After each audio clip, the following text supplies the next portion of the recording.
Hello and welcome back to the How I Ripped Off Buffy the Vampire Slayer podcast. My name is Chip Thompson, and I'm joined as always by Mr. MC.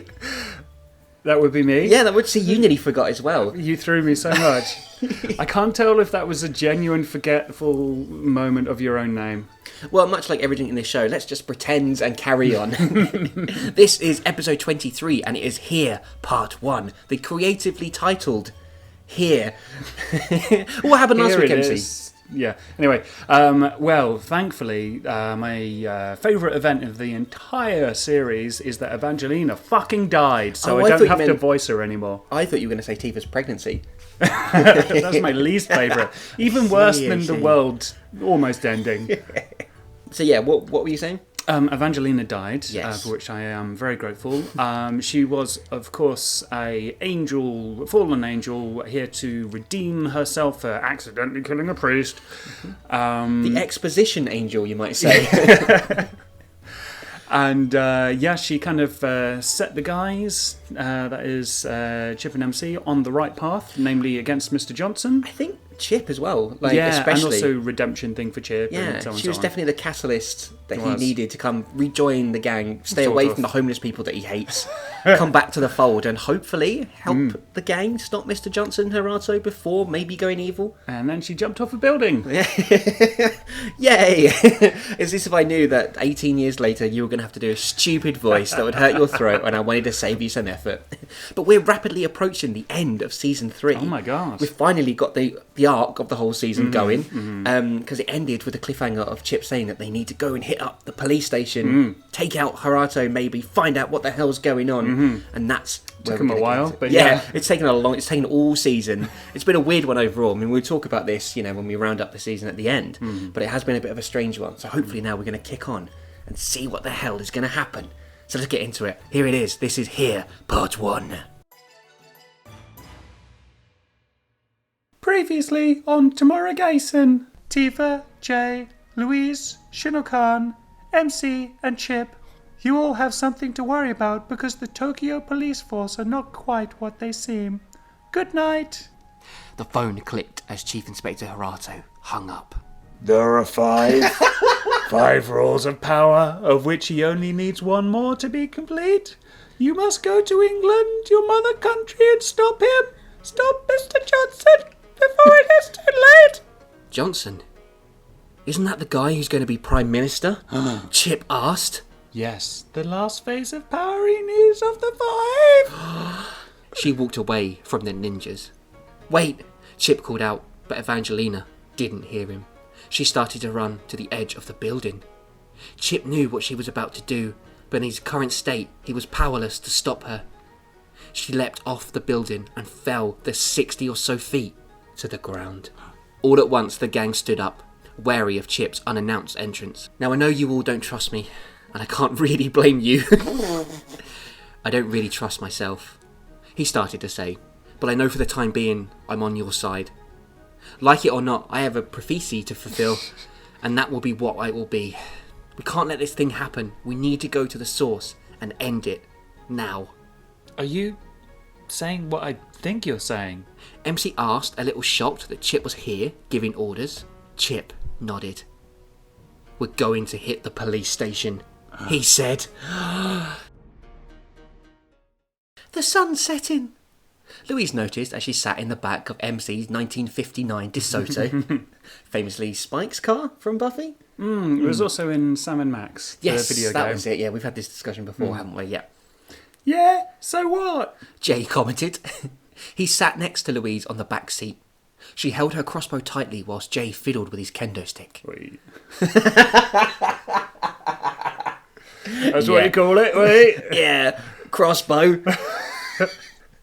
Fiddling with your kendo stick. It had been a weapon MC had developed.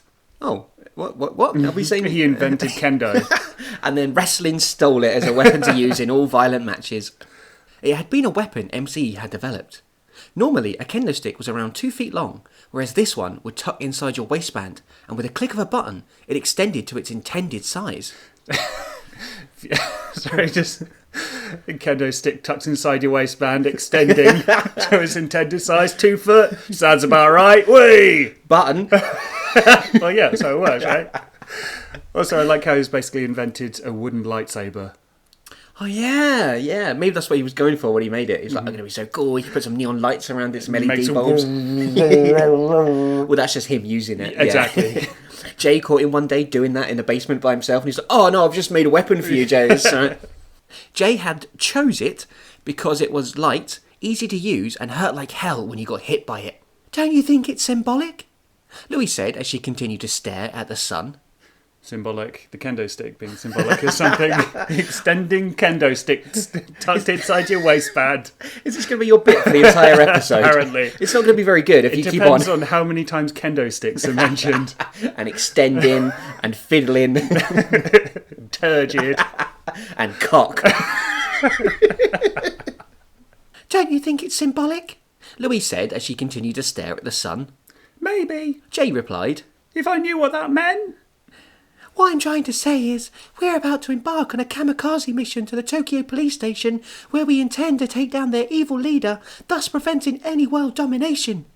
So, does the sun setting symbolise us getting killed tonight? Oh God, I hope not.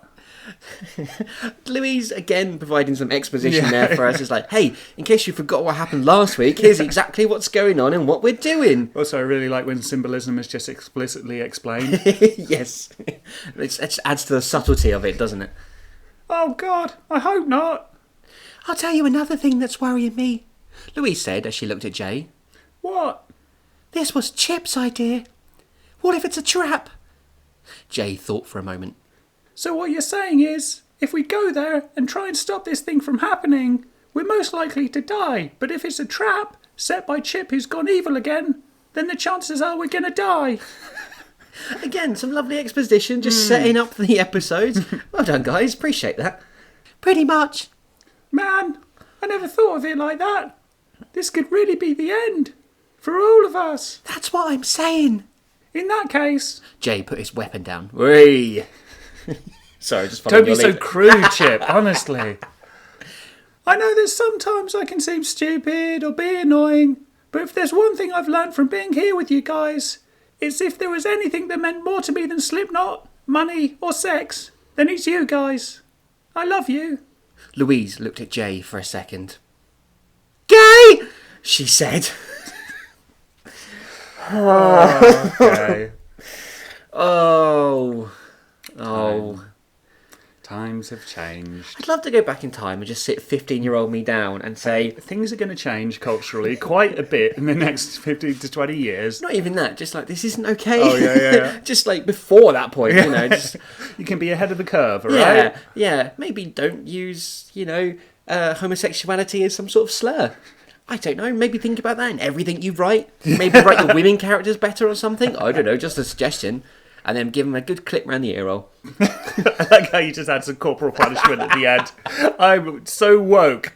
Also, hit children. If you want them to learn, you have to beat them. And then call them gay. Oh, poor Jay, he's opened up his heart a bit there and he's tried to connect with the team, and Louise is just having none of it. Mm-hmm. Yeah. She's clearly the emotionally repressed character in this series. MC held Tifa's hand as she rested on the bed. Her sickness had come back, and already she had rushed out to the toilet 4 times. Ooh, what could this be? She's got food poisoning. She's got the shits. You hope. Yeah. That's what you refer to being pregnant as anyway. I'm guessing that healing spell Dom didn't work that well? I'm okay. She insisted. It's you lot I'm most worried about. She sat up. Oh, yeah, of course, Dom attempted a healing spell on Tifa in the last episode, but clearly he didn't know she was pregnant. Although knowing Dom, he probably does. He just seems to know things. And he spent 12 hours in a trance in the He found the baby. alternate dimension of pregnant women. Maybe he took his astral projected himself into Tifa's womb and was like, hang on. It's a boy. I know, I'm worried too. But I've been in loads of battles before, and look what's happened. Yeah, your master was killed by 2 raving psycho ninjas, who then cut one of your hands off. Then you and your best friend at the time fought as he raised a huge hell demon, which threatened to destroy the world. And the only way he is beaten was when your friend killed himself. And now you're about to take on the entire legion of my former colleagues to stop some ancient power from taking over the world. Previously on Tamora Gayson, every single season of it. Tifa paused for breath. Did I miss anything? MC was a little taken back. No, that about covers it. Look, I promise you, I will come back from this. He smiled. What about the others? Jane, Louise. They're not fighters. Why, Tifa, blimey. They're really shit and stupid. Kind of useless, really. Hey, Tifa can't talk about anyone else being stupid. It was their choice. I can't make them stay here. MC said reluctantly. If the truth were known, he'd rather they did stay here at the mansion. Not only so they were safe, but also so they could watch Tifa. MC kissed Tifa on the forehead and said goodbye, hoping it wouldn't be the last time he set eyes on her beautiful face. I feel like Tifa is like, Oh, where are you going? Down the hall from MC's bedroom was the weapons room. He had already decided that he wouldn't need to take too many weapons. His favourite sword would be sufficient. but what about the jacket pockets? Yeah, I mean, they're pretty full of weapons anyway, like in case back up. Also, was it Chip or MC whose favourite sword broke or something at one point and Yeah, got I think lost? it was MC. Was it MC? Or maybe, Or maybe he's got a new favourite sword now. Yeah, You that know, sounds it's like familiar. when you've got kids, one of them dies, you get a new favourite. Just the way it works. The one that dies, The so one- you don't have to deal with it anymore. Are you ready? Chip asked as MC walked in. Near enough. MC noticed Chip had already tucked 2 sides in his trouser waistband. Not the jacket pocket. I feel that the waistband is going to be the thing now. Oh, like okay, Jay yeah. had the kendo stick down there, Yeah. and Chip's got 2 sides as well. Wait, 2 sides in your waistband. What's really cool about size in your waistband is they do the thing where the long one goes down, but the 2 other prongs just sit on the waistband. That's very Just true. looks cool, like a turtle. I've also seen Napoleon Dynamite, yeah. How is she? Chip said to MC as he picked up his sword. MC looked back at Chip. I know this was your idea. Why don't I know how to spell your at this point? Surely by 15 I knew. I know this was your idea, to hit the police station. But just because we all agreed to it, doesn't mean any of us trust you. Most of what you said earlier was true. This does need to end, and if it's tonight, then great. But if you cross us, or I have the slightest incline that you're going to stab us in the back, I will kill you. No delay, no is this the right thing to do crap. You will be dead. All Chip has asked is how Tifa's getting on. He's like, He's like, she alright? what are you having for dinner tonight? If you cross me... What's the weather like? I will end you. Chip nodded in agreement and said nothing. I mean, Chip is totally down for this, Yeah, apparently. He's like, sure, yeah, all right, sounds fair good, enough. good plan, yeah, all no right. worries, yeah. Yeah, I guess Chip doesn't know if he's going to be evil or not, apparently, so... I don't feel like killing all my friends, but I guess I might, so... You know when sometimes you think, oh, I won't be hungry, but then you are? Well, it's like when you leave the house and you don't think you need a wee, and then you get down the bottom of the road and you're like, true. oh, I need a wee so bad Also, now. I need to murder my friends. MC left the weapons room first, with Chip following closely behind. He knew what MC meant. In their eyes, Chip was still not to be trusted. Does he know that's what MC meant is because that's what MC said? Is that like a little clue that they left there? That was to be expected. Even in his first few hours back on this earth, Chip knew that chances were he would never regain that. But he never thought he'd feel like such an outcast. He never really thought about how much his friends had meant to him before he had turned evil and tried to kill them. Oh, a little oversight there from Chip. He hoped that one day he would overcome the past fears that had driven him to darkness in the first place, and he would return to the group. That's what he needs to do. Overcome his fears. That's what's really holding everything back. Go up back. a really tall building, get over your fear of heights, and then your friends will be fine with you murdering them again. I mean, clearly that heroic sacrifice wasn't enough for them, so... Ungrateful bastards. No, Chip, also you need to handle a spider. You need to do some sort of charity-sponsored abseil. Inside the small space of MC's car, there was a deep air of tension as he and Chip got into the front seats. I feel like, Chip should have lost his front seat privileges when he tried to end the world. I bet he's still trying to choose what tunes there are as well. Sure you want to do this? MC said to Louise and Jay. Louise nodded, whilst Jay said, MC, we've known each other for a long time, and I just wanted to say, I love... Jay, shut up. MC started the engine, and they were away. Good thing there's no more unhealthy emotional dealings with anymore. MC's been really mean to his friends in this episode. Weird. Yeah, what's going on? I mean, I guess maybe you could justify the meanness to Chip. But I mean, poor Jay. Jay's just trying to make a connection to his friends. I know. Although part of me wonders if, because Jay felt quite out of the group for a long time, and there was an episode where he tried to leave and go home. Is this almost back to normal now? Is he always like, familiarity of having people be mean to me? It's like home. He didn't enjoy that necessarily, though. No. And they kind of did. Both MC and Louise have kind of been nice to him since. Like when at least once, maybe. Well, yeah. I mean, when Jay was portaled away, MC was really trying to get his friend back. And worked really hard, and was really pleased to see him. And Louise was after that as well. Okay, yeah. I guess Jay understands that they do love him. It's just that they're too repressed to actually express it. Sorry, Jay. It is an abusive relationship. Yeah. The street was deserted, like an old Wild West film where all the locals would watch from inside as the sheriff and the bandits had a shootout. I'd clearly watched the cowboy film quite recently. It wasn't much different nowadays, only the sheriff and bandits played for different sides. How do they, the police announce, there's going to be a big fight with ninjas now, everyone stay in your homes? Well, I imagine it's probably 3 in the morning. It's not like you wouldn't go and raid a police headquarters at 2 in the afternoon. That's true. Yeah. The gang exited the car and stood outside the police station, weapons at the ready. So what's the plan? Louise asked. We all go in, guns blazing? It's almost like bringing guns would be a really good idea instead of a stick. Yeah, why didn't Buffy use guns more? She used a rocket launcher once. Yeah. But just get an AK. Yeah. It would make for a much shorter Cut series. their legs off and then you can just stab them really easily. Yeah. Chances are they know we're coming. Chip suggested. Why don't we go home and think of a different plan? Said Jay. Lou, you and Chip go round front. Jay, come with me. Where are you going? Louise felt a little uneasy about being with Chip, but MC had already asked her to take that responsibility. There's sewer access just around the back. I saw Hirato there once. I'm guessing it leads directly into the HQ. Anyone who makes it out alive, meet back here. So they see this as a real kind of kamikaze mission then. They really don't think and everyone's coming out of this alive. If they think that they're all going to die, why do it? Because it's not even defeating Mr. Johnson, who is the big bad. It's just... Maybe they feel like there's no other way. Yeah, true. They have to try this, because if they don't, then Hirato and Mr. Johnson are going to win anyway. True. I'm curious to see why Chip thinks they know they're coming already. Maybe they've got spies or something, or CCTV outside the building. I mean, it would make sense. It is a police station, presumably.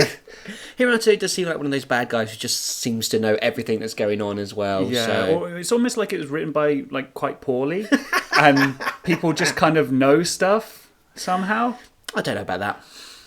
Louise hugged MC and Jay, whilst MC patted Jay on the back and avoided his friend's attempt at a hug. Oh, thank God, I was worried there might be an expression of emotion. God damn it. Chip watched from behind. Ready? He finally said. Let's do this. MC replied. The two ninjas exchanged glances, which could be interpreted as mutual respect for all they had been through. All right, don't need to get all expressive about it. Jesus, looking at each other. No, Gay! sorry, shortly, just a glance. Jesus, why didn't you get married?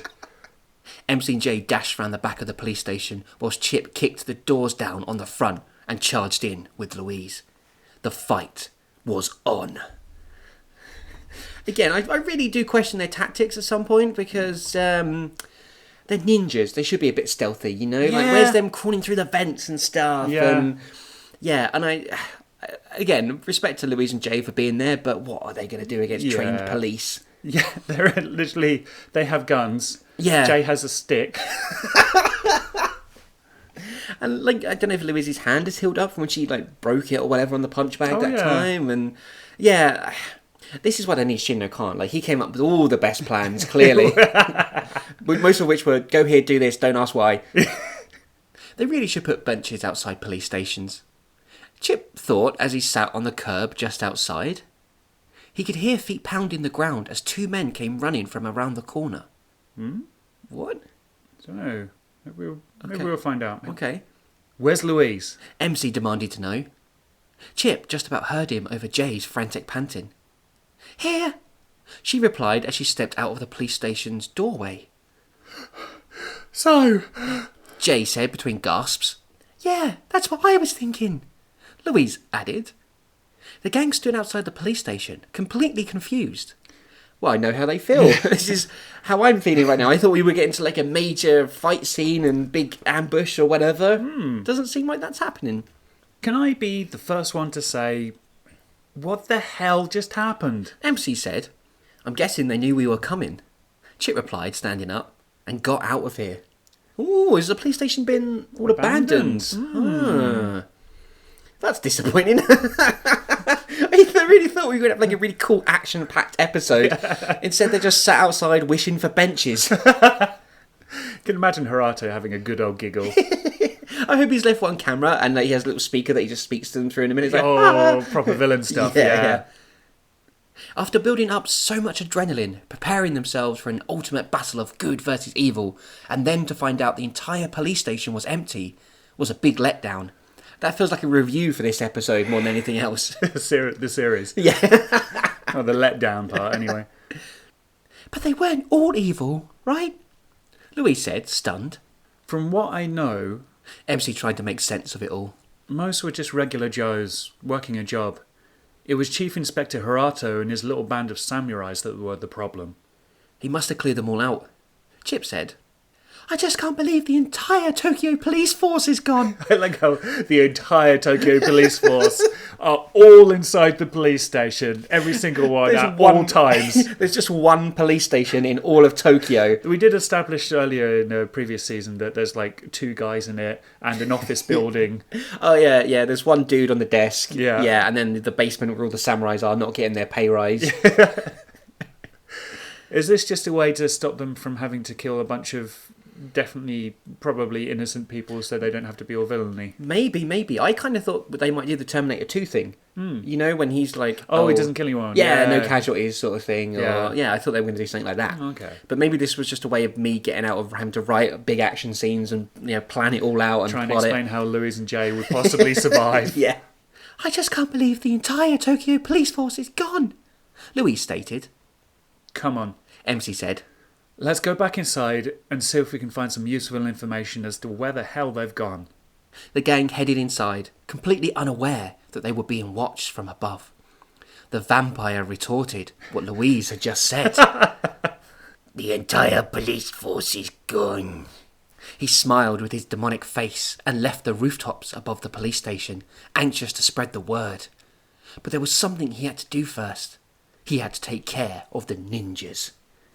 So just some random vampire has overheard this? Yeah, presumably he has a plan though. If he's going to take care of the ninjas. Well, from what it seems like, it's like the police are gone, therefore I can wreak havoc on the city because there's no one going to stop me. Although I don't really know why the police are fighting vampires. Maybe it's a thing where the samurai were actually fighting vampires and demons and stuff like that. Maybe. Oh, and when they're gone, then there'll be a big influx of vampires and demons. Yay! And then they can steal TVs. Just what vampires really want to do. You can imagine like the police sketch artist. Well, his forehead was kind of wrinkly and he had giant teeth and his eyes were yellow. Demonic face. Inside the police headquarters, they gang searched through the multiple desks and chairs. Why are they searching through chairs? They're finding more furniture for the lobby. Are they hoping to find some sort of USB stick sellotape underneath the chair marked secret plans? Inside the police headquarters, they gang searched through the multiple desks and chairs, trying to find anything that would be of use. All they found so far were very normal cases. MC found Hirato's office and pushed the door open. He held his sword close to his side in case the chief inspector had left any surprises.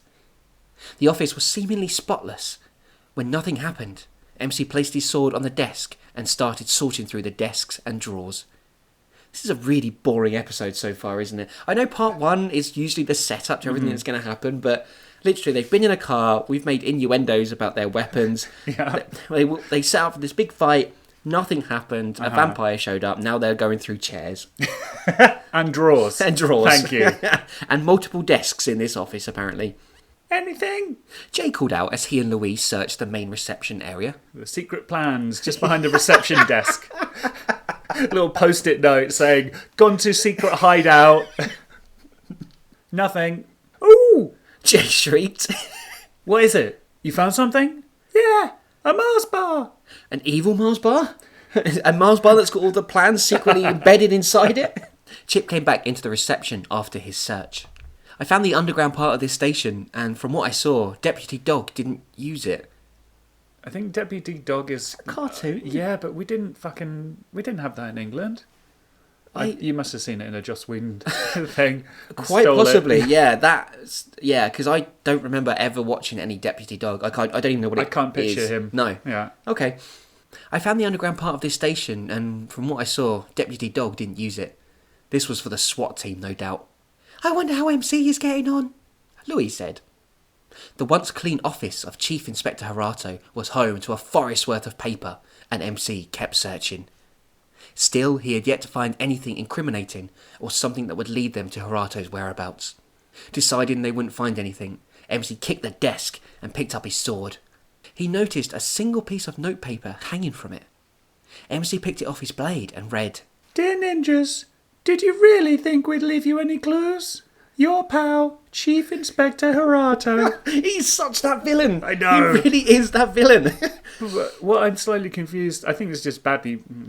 Do I think it's badly written? Maybe. But it kind of gives the impression that in the time that MC put his sword down, somebody has stuck a piece of paper on it.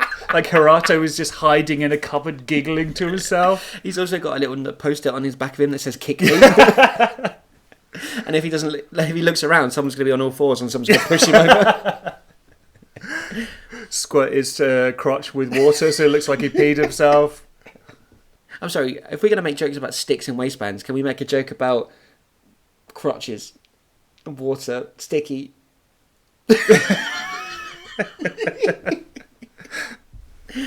No, clearly we can't do that. That's not a thing, apparently. Bastard! MC rejoined the others and passed the note around. They all shook their heads as they read it, as if they came to the same conclusion of Hirato. So what now? Louise asked. I've got an idea. MC insisted? That's an interesting way of phrasing that. No, you don't, MC. No, really. As they went to exit the police station, a glass bottle was rolled in. At closer inspection, they saw a rag inside the bottle, and that rag was on fire. Cocktail! MC yelled. It's a Singapore sling. Someone's thrown a pina colada in. Oh God, there's mojitos everywhere. Oh God, they're singing the song. Chip grabbed Louise whilst MC got Jay. They leapt out, just catching the end of the flames as the Molotov cocktail exploded. The back of Chip's coat was singed, as was MC's hair. He felt his ginger locks and said, This is a long time ago when I actually had hair. Because you used to have a lot of hair. Yeah, now I have literally none. None, that's amazing. This really... obviously it was burnt off by someone throwing a Molotov cocktail. That's exactly what happened. I feel like this dates it more than anything else. Well, it does for us, anyway. Yeah, even more than the homophobia. He felt his ginger locks and said, They'll pay for this. I think there's a bigger picture to all of this, Chip said. The others looked him and waited for an answer. The evil that is the SWAT and Hirato might be missing, but this city is still under the protection of the law. Or at least it was. Wait, what? But this city is still under the protection of the law, or at least it was. He's saying that when Hirato and the SWAT are... It's kind of like what I was saying earlier. Okay. Sort of, but with general crime rather than vampires. Okay. The SWAT and Hirato were bad people, but the police as a general did keep the law. I see. Okay, I'm with you. Thank you for explaining this thing I wrote. It's quite subtle and complicated, so... You're really in tune with 15-year-old me. I mean, I wish I was at his level of skill in writing and plotting. And wokeness. Exactly. The evil that is the SWAT and Hirato might be missing, but this city is still under the protection of the law. Or at least it was. Now there's nothing stopping every single mugger, rapist or arsonist from burning this place to the ground. And from the looks of things, I'd say someone already knows. I'm trying to remember what the 3 crimes were that Jay's dad did. All known crime. Come on. MC said, getting up off the ground. Louise and Jay followed as Chip looked around quickly to make sure they weren't followed. He had an idea as to where MC was going. Are they going to, beat up a crime boss or something? I mean, I guess. Maybe they're going to have to put, the city back in order before they can do anything else. This is such a video game layout to this season. It's you've got the main villain or the main boss that you need to get to, but there's so many little, sidey quests and bits where you have to go off and get a thing and come back and do a thing before you can get to the main thing. It's kind of irritating, in a way. It's going to be but before you can do anything about law and order, you need to get me 16 pairs of socks. Find all the hidden feathers around the town. Also, are they not going to go after the person that threw the Molotov cocktail? They just sort of brushed it off and gone, oh, that's fine. Sorry about the coat and hair, but, whatever. That hair will definitely grow back. Never lose that. Be safe. Hold with the ghost of protection. Let no persons cross this threshold. Dom chanted. As if you couldn't have guessed that it's the antique shop owner, Dom. His magician heritage coming out again. I think this leans more into his wizard heritage, doesn't it? Joke. We don't make jokes on this show. This is a very serious literary review. He could hear the looters from a couple of streets away, and he wasn't going to take any chances with his shop. Jesus, the Tokyo is just straight away fallen into this complete bedlam. What has happened? That one vampire just went around shouting, the police are gone! There's no one here to protect you! Crime! He could hear, actually spelt incorrectly, the looters from a couple of streets away, and he wasn't going to take any chances with his shop. It hadn't been long since someone had attempted to rob his shop, and he had only just got a brand new window after one of the ninjas had thrown one of the thieves through it. Again, no mention of the guy whose head was blown off with a shotgun. It's all about the window with Dom. Be done! He yelled. A green barrier wrapped its way around the antique store's front window and door. He was safe for the time being. Okay, so he's casting some sort of protection spell or something, leaning into his magician heritage. Yeah. What a good joke. Dom suddenly remembered he had yet to do the back entrances to shop when he heard someone come through the back door. He ran behind the counter and fetched his baseball bat. Wouldn't his gun work better? What, the gun he used to shoot an angel? Oh, he only had one dart as well. Yeah, but still a gun. You've someone's died in your shop, your window's been broken, you've been beaten up by a ninja, just get a gun, mate. I warn you, Dom called out. I'm heavily armed. So are we. Jay shot back. He has a stick. It's a stick versus a stick fight, literally. Dom lowered his bat when MC, Chip, Louise and Jay entered the shop area. Oh, it's you, he sighed. What are you doing here? Looks like we've got a bit of a problem, MC stated. Yeah, I think you might have had a hard time getting your head around this, Louise added. If this is about there, spelt wrong, being no police force in Tokyo, then I'm way ahead of you. See, he's the man that just knows things. Yes, he is. Just been in a trance again and he knows. You already knew? Chip asked. Yeah, I have my sources, we know, MC said, finishing Dom's sentence. Well, you look well prepared, he said, looking at Dom's bat. Right. Which appeared to be signed by multiple Japanese baseball stars. Not even gonna. No. Let the audience make their own joke there. No, where you going with that, MC? I'm just in the middle of putting up a mystical barrier, actually, to protect my shop, actually. No one can get in or out. Dom smiled, holding up his spell book. So proud of his magician heritage. You mean like we just got in? Jay asked. I haven't quite finished yet. Dom shot back. Anyway, you never answered my question. Why are you here?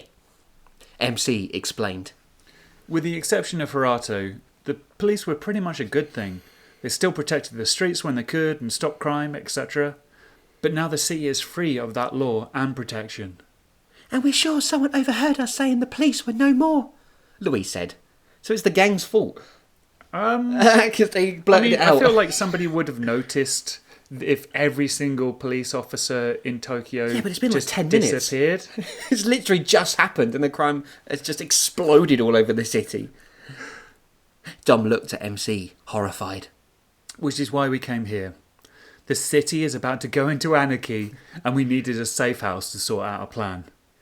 I guess they've proven the mansion isn't very safe. Yeah, I'm glad they've learned that now. Yeah. I'm surprised like the Hirato and the SWAT haven't just moved into one of the rooms in the mansion and they just haven't noticed. When I said, why are you here? Dom said. I meant, why are you in Japan? I thought after what Evangelina said, you'd be on your way to England.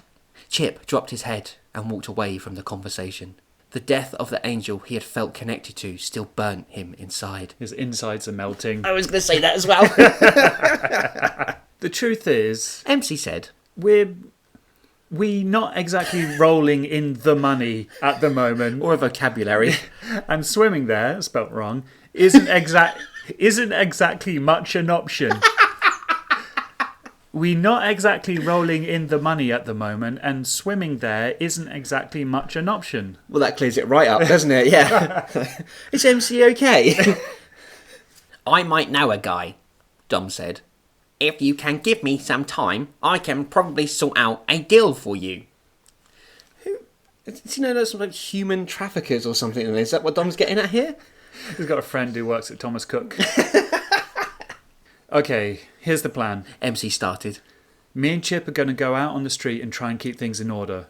It won't just be the thugs and murderers that will try and take the city once they know it's unguarded. Every single undead or evil creature will want a piece too. He and Chip headed for the back entrance where they could still get out. Jay sat down on a chair in the shop whilst Louise chased after MC. Wait, She called out. what are we supposed to do? Sit tight, wait, and see if Dom gets a lead on his guy. We won't be too long. But I want to help rather than sitting on my arse here all night.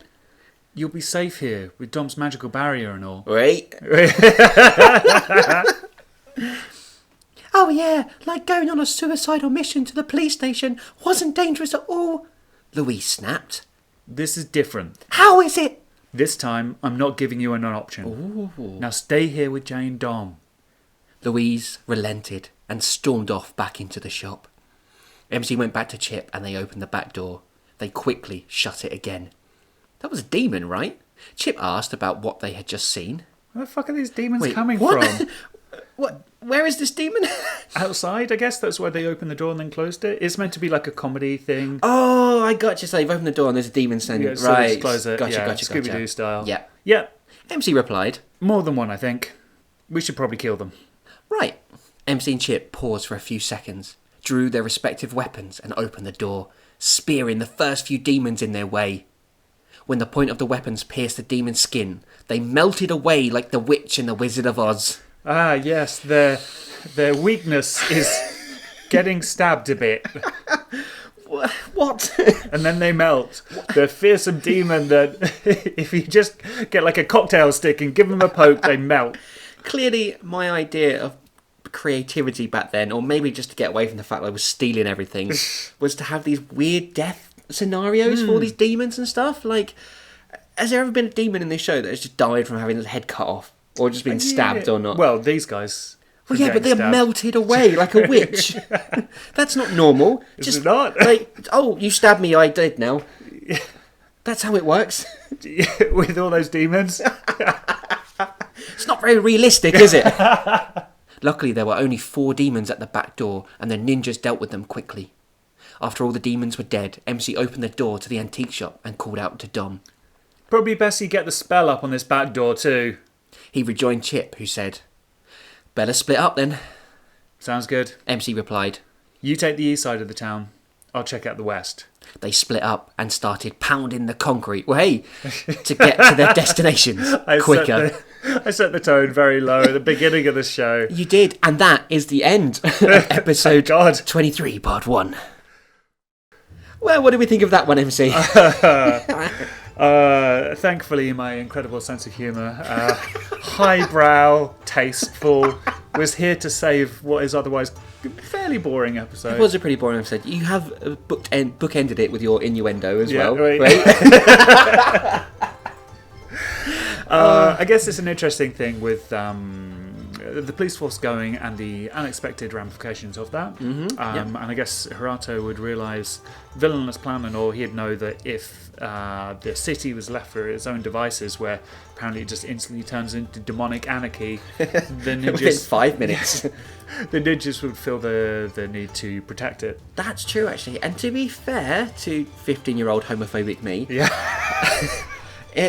Hirato's whole thing has been about distractions for the ninjas. Everything that has happened so far has been taking them away from the main thing, which is obviously Mr. Johnson and him gathering power.